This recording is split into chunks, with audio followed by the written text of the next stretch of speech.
At yung kailangan natin iboto, yung merong track record. Number one, track record. Ikalawa, merong integridad. Pero kailangan natin talaga yung hindi corrupt, hindi magnanakaw.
Ayan.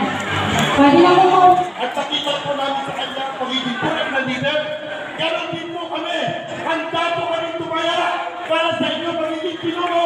Walang iba, si Miss Mara Tamundo.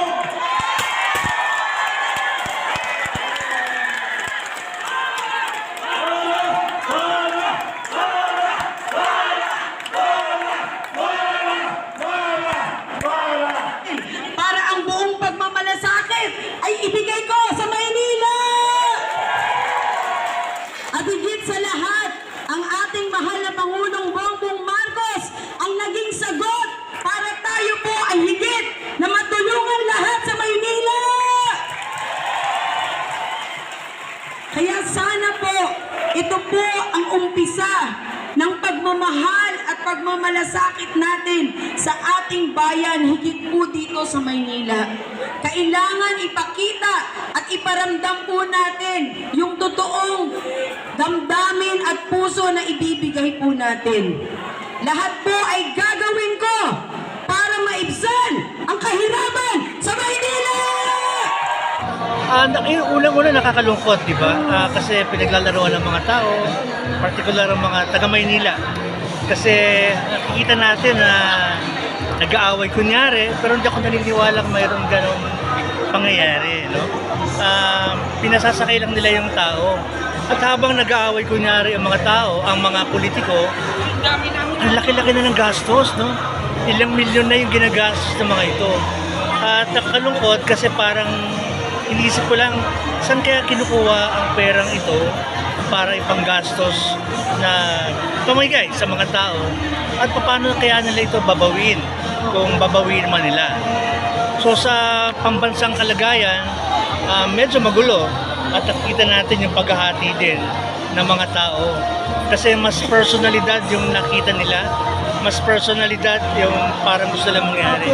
Pero sana ang panawagan ko, maging issue-oriented tayo mga Pilipino, maging mapanuri, at yung kailangan natin iboto, yung merong track record.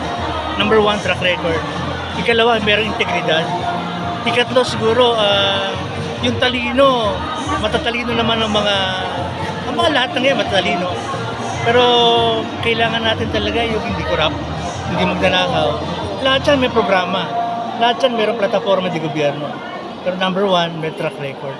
Saan ba nanggagaling ang mga yan? Okay. Magandang umaga, Mamara. Narito kami para suportahan ka sa lahat ng iyong mga programa. At narito lamang kami sa iyong likod. Sabihin mo lang kung ano yung mas dapat pa namin gawin. Pero kahit hindi mo sabihin, kumikilos kami ng dahan-dahan sa ground, kami kumikilos para ipakilala namin hindi lang ang iyong pagkatao, kundi ang iyong programa de gobyerno. Kung paano mo nais na baguhin ang lungsod ng Maynila. Sir, mensahe po para sa ating mga kababayang Manileño. Para sa ating mga kababayang Manileño, unang-una nananawagan ako na sana maging matalino tayo sa pagboto. Ang Maynila ay alam natin ito ay sentro. Ito yung pinakakapital ng buong mundo. Ibig sabihin kung tayo sentro, nakatingin ang lahat ng mga mamamayan sa atin. Sana ibalik natin talaga yung mismong yung kalalagyan ng Maynila.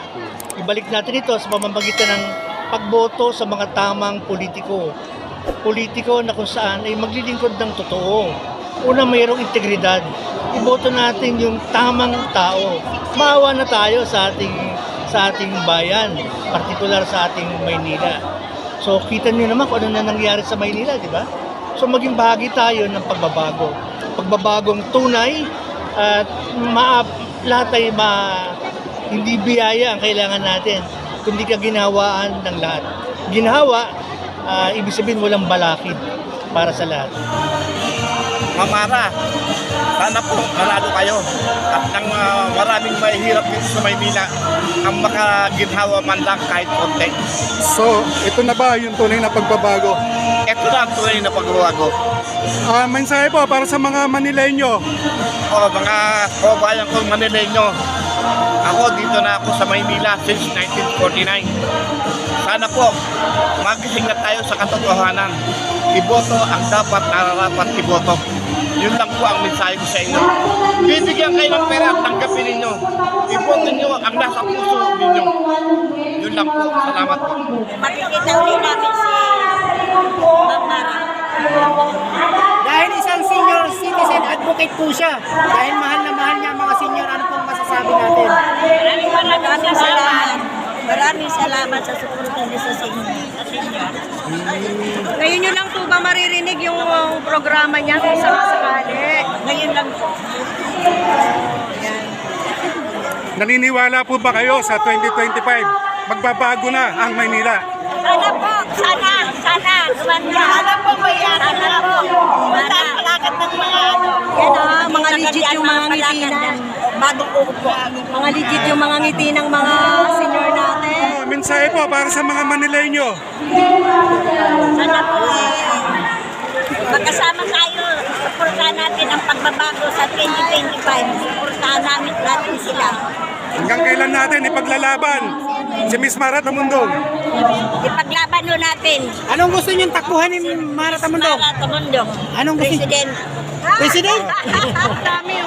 Una sa lahat, nakita ko yung diwa ng pagkakaisa na nagliliyab sa kanilang mga puso para suportahan ko ang ating pinakamamahal na si Mara Tamundong. Nakita nyo naman yung pagkakaisa ng bawat mga Manileño para suportahan sa darating na halalan sa 2025 ang ating pinakamamahal na Mayora, Mara Tamundong. Nakikita naman natin na siya lang po talaga yung may tunay na puso at damdamin na para sagipin sa lugmok na kalagayan ng Maynila. Siya lang po ang bukod tangi na naglakas loob na lumaban sa mga gulayat. Siya po yung tinatawag na binansagan na superhero ng mga Manileño sa buong Maynila. Ito na ba ang tunay na pagbabago? Nakikita naman natin, makakamit natin ang talagang tunay na pagbabago pagka tayo talaga ay magkaisa at magtulungan at magmahalan ang mga taga-Manileño na magkaisa, magkapit kamay at magkapit bisig na talagang suportahan natin si Miss Mara Tamundong. Ano ba ang gusto niyong takbuhin ni Miss Mara Tamundong? Nakikita naman natin ang diwa ng pagkakaisa, tayong lahat. Ang gusto po natin na takbuhin niya ay tumakbong mayor ng buong Maynila. Mayor po, Mayora Mara Tamundong. Mara Tamundong!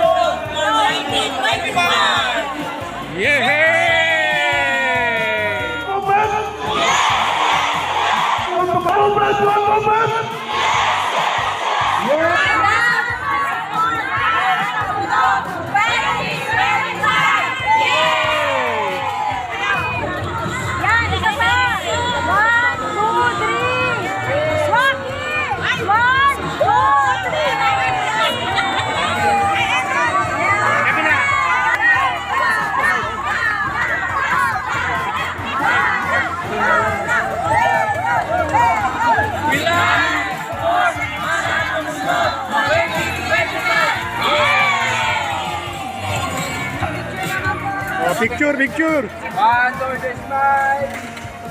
Baby inside. 1, 2, this smile.